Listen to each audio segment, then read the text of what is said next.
Hey guys, this is God of Politics. We'll go to a brand new video, but before we get started with this video, please like this video and subscribe to the channel. Also follow me on Twitter and join the Discord. Those are both linked down in the description. But in today's video, I do want to talk about the state of Florida, more specifically the two big races they will be having in 2022, which is the governor race and the Senate race. Now, Marco Rubio and Ron DeSantis are the current incumbents for this race, and I do want to talk about a couple of polls, give my county map prediction, give my prediction for the overall race, talk about some of the candidates that are going to run, what kind of trends we're going to see, and how that's going to affect the overall nature of the Senate and the number of governorships that either party has overall.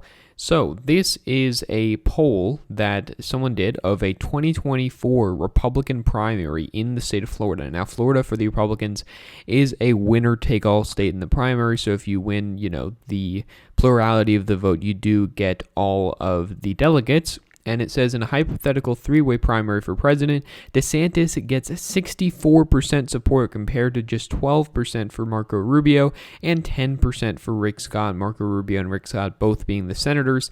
And it does show that this is a massive increase since July. It says the 52-point lead over Rubio represents a massive increase since July. The last time Fabrizio polled a matchup between the three and found DeSantis ahead by just 11 points. If you go back to July, this was a period of time where Ron DeSantis was much less popular. You had a lot of the stuff going on with COVID. You had the surge going on. Ron DeSantis did become less popular, but he seems to have gained a lot of popularity back, especially amongst Republicans, probably older voters that probably disapproved of him a little bit more as the pandemic rose, as the cases went up and the deaths, so on and so forth. But those are back down now. Ron DeSantis' approval has gone up. The most recent poll that I am using here shows him at 54% approval here. Overall, 54% approval. It says, a couple of other things about Ron DeSantis' approval, but the overall number, which is quite significant, is that 54% of likely voters do approve of Ron DeSantis. And pay attention to the fact that it's likely voters, so it's not just adults, it's not just registered voters. People that say they are likely to vote, 54% of them approve of Ron DeSantis as governor. That number is much higher than before, as was noted in this poll where Marco Rubio was much closer to Ron DeSantis in the old poll. Ron DeSantis has gained a lot of that ground back, and especially with Donald Trump losing, there's been a lot of speculation, a lot of talk that Ron DeSantis may run for president. So he's gotten a real big national, growth and popularity because of it. And so, speaking specifically to these races, the governor and Senate race, they look like they should be able to win quite convincingly. But Marco Rubio, I do expect to win by much, much more than Ron DeSantis. And I'll show you my county map in a second. You've also got some numbers on the vaccine. 70% said they would take the vaccine, which is good. 82% above 60 said they would also take the vaccine. Everything is good news on that front. You'd like the number to be higher, but, it is good that it is that high to begin with. And if we do look at this article talking about Marco Rubio, I'll also talk about Ron DeSantis. Marco Rubio really is just going to be very difficult to beat if you're the Democrats. I would say almost impossible to beat him. It says Florida Democrats can't stand Marco Rubio, but at the moment they don't have much confidence they can knock him off in 2022. So Marco Rubio is up for re-election in 2022. If you go to his last election back in 2016, he won by 7.7 percentage points against quite a good candidate.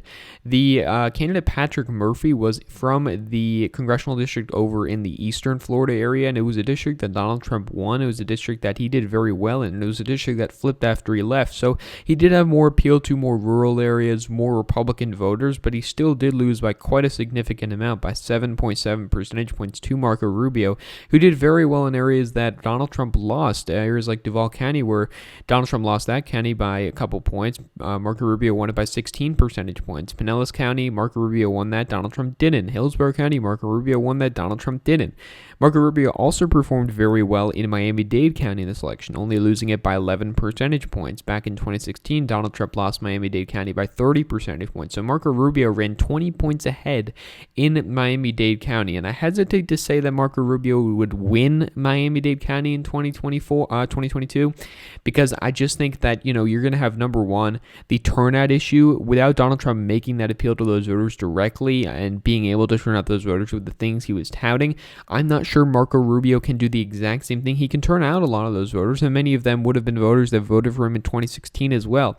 I just don't see how he's going to net that many votes, but I do think that he will come close to flipping it, probably losing it only by around, maybe 3 to 4 percentage points, but regardless, that is a huge victory for them if you're a Republican in the state of Florida. But speaking more specifically about this, Marco Rubio does have an approval rating under 50%, and in theory, that would be a great opportunity for Democrats to flip the seat. But Florida Democrats, as it says, do not have much confidence they can topple him. The state's top Democratic prospects are instead jockeying to run for governor against Rubio's fellow Republican Ron DeSantis. And the architecture of Trump's Florida victory in November revealed just how difficult it will be to knock off the two-term senator in a general election in the giant, expensive, and red-leaning state. It also talks about how Marco Rubio has an advantage that he does do well in an area like Miami-Dade County, which is where Democrats really need to run up the vote in order to win the state of Florida. That's what Barack Obama did in 2012 and 2008. That is what the Bill Nelson did in 2006, 2012. Of course, he did well in our other areas as well. And it was to the detriment of Democratic candidates that they don't win Florida because they don't run up the margins in Miami-Dade County. Bill Nelson only won it by 20 points in 2018. Of course, Joe Biden infamously only won it by 7 points in 2020, and that was the downfall of them in the state of Florida. And Marco Rubio does start off with a big advantage because there are a lot of Cuban voters there, a lot of Hispanic voters in general that Marco Rubio does appeal to, and he can get those votes, and that's what helped him in 2016, and it's what's going to help him in 2022. Of course, you had Trump's victory in 2020, which was larger than Obama's victory there in 2008. Obama won it by 2.8 percentage points in 2008. Donald Trump won it by 3.3 percentage points in 2020. And it's also a very expensive state. The Democrats spent $100 million to defeat Trump in Florida, only to lose it by 3.5 percentage points almost. And you can spend about the same amount of money in two races in, say, Wisconsin, Pennsylvania, than it'll cost to do one race in the state of Florida, because Florida's quite an expensive state. It's a very large state. It costs a lot of money to run ads, and you're running against a reasonably popular incumbent who's going to run up the score in Miami-Dade County, as in get those Latino voters out to vote. Probably won't win the county, but he will get very close. And of course, Pennsylvania, North Carolina is also both open seats. Wisconsin, you have 3 Democrats who are already saying they might run against Ron Johnson, and you have candidates already announced in Pennsylvania. So really, it's just not a good place for Democrats. If you're a Democrat in Florida, you basically could just concede this race already. If you look at the Senate election, who's going to run? Look, Val Demings is going to run. Sure, she could, do very well in terms of minority turnout, making that a centerpiece of her campaign, but then she also has some baggage being the Orlando police chief and having a lot of problems with that. Maybe Charlie Crist runs, but he's lost the race as a Democrat, Republican, and independent. Ted Dortch, is he really going to run? I don't really know. Nikki Fried is probably going to run for governor. Gwen Graham could run. She was the candidate, or a congresswoman from a red district, flipped it in 2014. Debbie McCarcel-Powell, I think, also probably runs. Stephanie Murphy maybe also probably runs. I don't think all 3 of them are going to run, but I think at least one of them will run, and really they're not going to do very well. A possible county map for what that could look like is in this scenario, where I think Marco Rubio wins 59 out of the 67 counties in the state of Florida.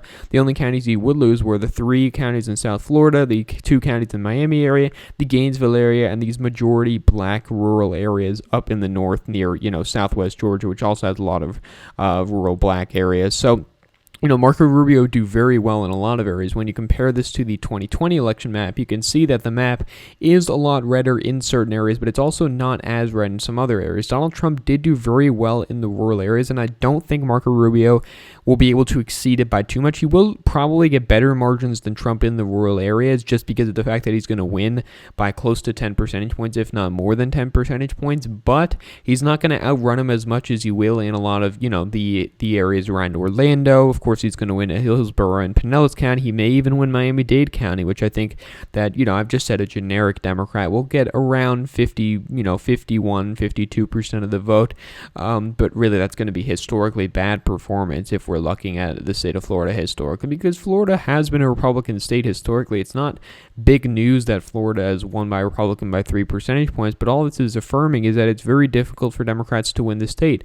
And when you look at the governor race, which in theory should be a lot closer, closer, it is going to be closer, and it is going to, of course, be closer than the Senate race. But, what does that mean if you're still winning by 3 to 4 percentage points? Because I think Charlie Crist probably will run, and I think that he probably, if he does run, will end up being the candidate. But I do think that the person that will end up being the candidate is, if it's not him, is Nikki Fried, the only statewide elected official in the state of Florida. She was elected in 2018 with a big undercount in that race. She barely won. She's not going to be able to beat Ron DeSantis. She'd probably lose by around 3 to 4 percentage points. I think this is what the county map would look like. Nikki Fried would flip 2 counties that Marco Rubio wins, Hillsborough County and Duval County. We compare the map. The governor's race is a much bluer map, or I guess you could say less red, because there aren't that many blue counties to begin with. But you look along the coast, Marco Rubio does a lot better there. You look around the central Florida area or central southern area, Marco Rubio is also doing a lot better over there. And you're also looking, up in this northern area, which is a fast-growing area, which is where, the Democrats would, lose a lot of votes. And so overall, that's the kind of map that you're looking at for this election, an election where Marco Rubio wins in a landslide, probably by around 10 percentage points, and Ron DeSantis probably wins by around 3 percentage points.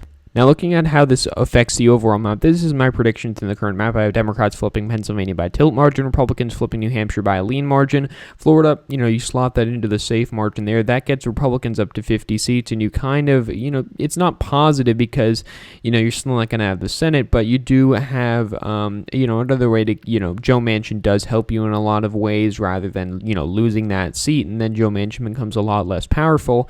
And as for the governor races, if you're putting this race at lean R, I think Ron DeSantis wins by around 3 to 4 percentage points. If you're putting that race at lean Republican, that gives another election to Democrats overall. I think Republicans flip Kansas, Wisconsin. Democrats keep Pennsylvania, probably narrowly lose New Hampshire. Some of these races are quite weird to look at, but, state politics are different from national politics. Everyone has to reiterate that. But overall, Republicans are in a very strong position in the state of Florida, and I expect them to continue to be in a strong position going forward into 2022 and 2024 and beyond. So thank you all for watching this video. Please like this video and subscribe to the channel. Also follow me on Twitter and join the Discord. Those are both linked down in the description. But again, guys, thank you all for watching this video, and I will see you guys later.